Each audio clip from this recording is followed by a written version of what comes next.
तन्मेनातिरोहति स्वाहा इदं पुरुषाय इदं न मम ॐ एतावानस्य महिमा अत ज्ञायाश्च पूरुषः पादोऽस्य विश्वभूतानि त्रिपादस्यामृतं दिवि स्वाहा इदं पुरुषाय इदं न मम ॐ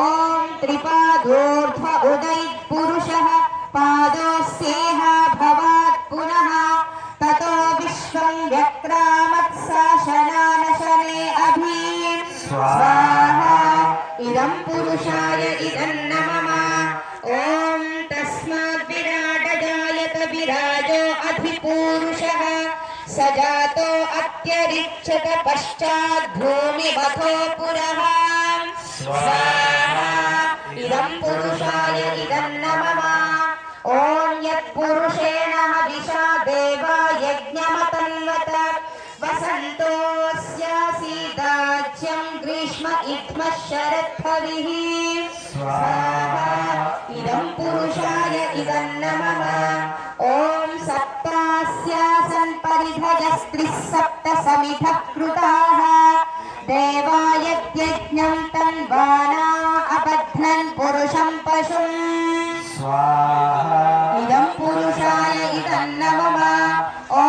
तैयज्ञं बर्हिषि प्रौक्षन् पुरुषं जातमग्रतः तेन देवा अयजन्त साध्या ऋषयश्च ये स्वाहा इदं पुरुषाय इदं न मम ॐ तस्मात् यज्ञात् सर्वहुतः संहृतं पृषदाज्यं पशुगुंस्ताश्चक्रे वायव्यानारण्यान् ग्राम्याश्च ये स्वाहा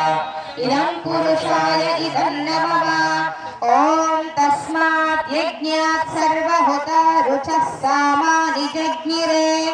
छन्दांसि जज्ञिरे तस्मात् यजुस्तस्मादजायत स्वाहा ॐ तस्मात् नमः ॐ तस्मादश्वा अजायन्त एकेचो भयादतः गावोह जज्ञिरे तस्मात् जाता